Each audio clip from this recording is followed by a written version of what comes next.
Yo, what's happening, YouTube family? I hope that everybody's doing well out there. Earlier today, I was speaking to someone who's very early on in their design career journey. So they're at a boot camp of some sorts right now.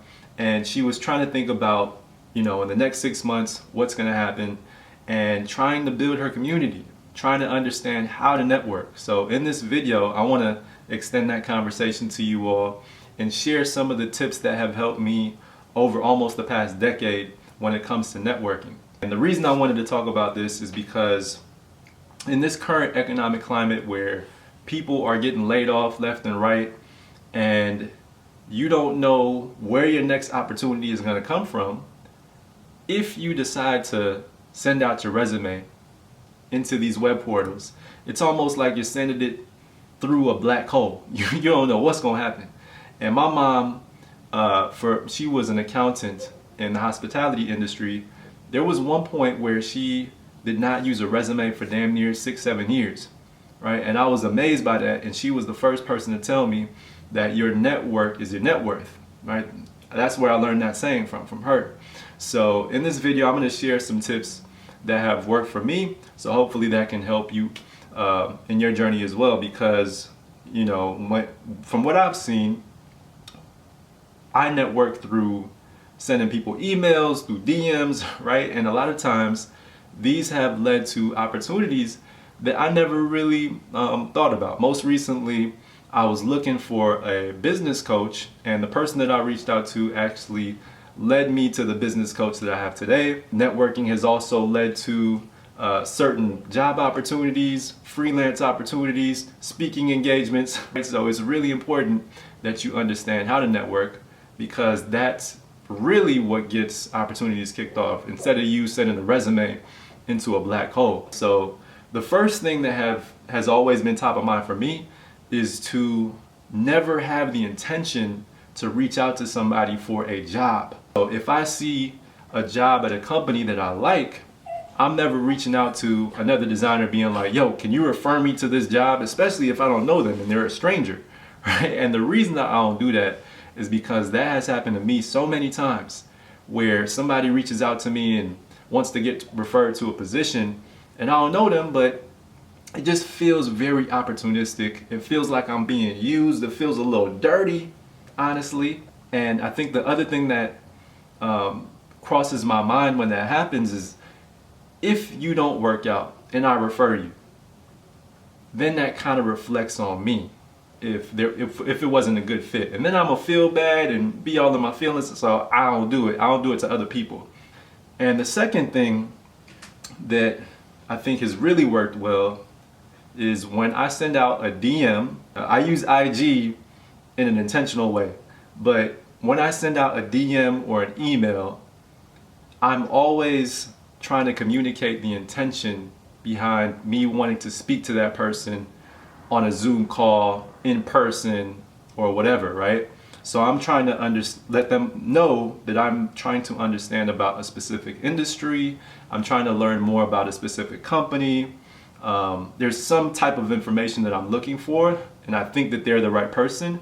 Or I may be trying to grow my community when it comes to me learning about being an executive, or me learning about coding, or me learning about spirituality, whatever it is. I'm trying to build, I'll say that I'm trying to build a community for myself. I think that I like the way that they speak when I've seen them in videos, or when I've read their book, or whatever it may be. I like how they communicate, and I admire that. So I'll say, a little compliment in what I think that I can glean from them if we have a conversation. Or it may be because I see that there's alignment between our missions, right? I have this YouTube channel to empower people of color and learn about information, and I think that there may be alignment in those things. So I'll talk about, the value that I can bring to the table. But these are just some things to think about when you reach out to a person. Really communicate your intention behind why you want to speak to them, right? If you just think about it, you got to empathize with that person's time. Time is your most valuable asset. And if they're willing to spend 20, 30 minutes to an hour with you, you really want them to understand, like, why should they fit you into their calendars? Another thing that I keep in mind is that if I reach out to a person, I want to be accountable for taking the time to set up this conversation, right? So I'm not reaching out to them like, yo, like Tuesday at 2 p.m.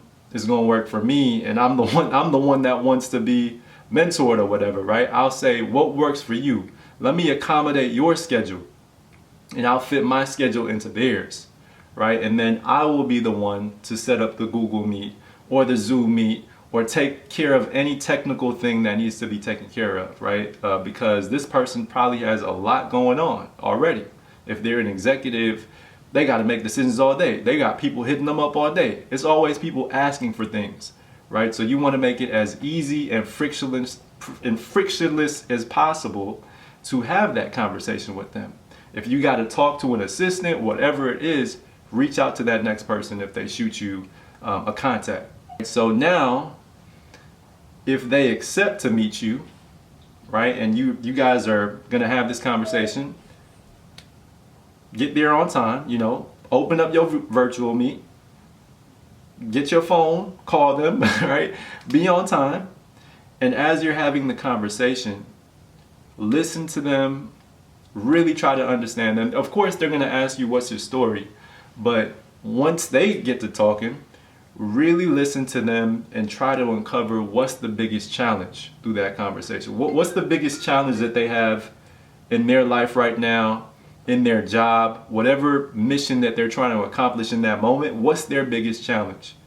Because what that will unlock is a potential opportunity for you to help them out, right? And, you know, I always think about, if I speak to a person, what's the value that I can bring to their life, right? I have so many different skills in so many different areas. There may be an area where I can help this person, right? So it's not just a one-way street where they help me out, but I'm trying to understand, how can I help this person out who's helping me? After that, after we have a conversation, I'll reflect and I'll be like, what was the vibe? Did we connect? Was it a little awkward? You know, is this somebody that I want to reach out to again? And, you know, I'll just have, you know, I'll do a gut check and a vibe check, being like, yo, I think that this could be a potential mentor. I think that this person could potentially be somebody that can help me learn and grow in some capacity, right? And if it was a positive interaction, then I will check back in with them in some time. It may be a week, it may be 2 weeks, it may be a month, right? Just to learn about what they're doing, learn how I can help, and just check in on my progress if they did help me in some way. And this is something that I need to get better at, because life gets busy with 2 kids and a family, right? It's something that I need to get better at, is checking back in with people. But it is really important, because eventually, if you guys develop a certain rapport, they may refer you to opportunities that you didn't know existed. It may be for a job, it may be for a financial opportunity, it may be for you to lead a project, it may be for things that you aren't even aware of right now, right? So if you guys develop a rapport because you followed up time and time again, you know, you never know where that may lead to. So to recap, don't reach out to people for a job. That's just my personal opinion. Don't reach out to people for a job. I don't like that. You know, you really want to build rapport with the person before you ask for a job. You know, and that could take months, it could take years, right? Always think long term. Don't think in terms of short term gain and being opportunistic. It just doesn't feel good. And then you want to set an intention behind why you're reaching out to a person, because that will help them understand what you want from the conversation and how to spend how to spend your time together, right? Because time is the most important asset that we have. And then you want to understand, you know, what time works best for them. Take care of all that coordination. You know, set up the Zoom meet, set up the Google Meet, whatever it is. Set up, you know, you guys meeting in person or whatever. And as you have the conversation, listen to, you know, the insights that they can give you, learn from it, but also try to learn where you can add value, right? And if it is a positive conversation, like I said, follow up with them every now and again, and you never know where that may lead, right? For me, I know that when I have reached out to people and expanded my network in that way, you know, I've had so many different experiences, you know, from traveling to, you know, getting job opportunities in that way, right? This all starts with the DM. It all started in the DM or whatever, right? Starts in the DM, starts through an email, and you know, it leads to a real life relationship, and you gain other relationships through that one relationship, right? So yeah, guys, I hope that this helps. If you have any kinds of issues with networking, please comment down below and just, you know, let's have a conversation about this, because it is relevant in this time right now that we're going through at the beginning of 2023, right? And this is an important life skill, right? So if you guys think that this information was great, you already know the deal. Like, comment, subscribe. I'll see you guys in the next video. Peace.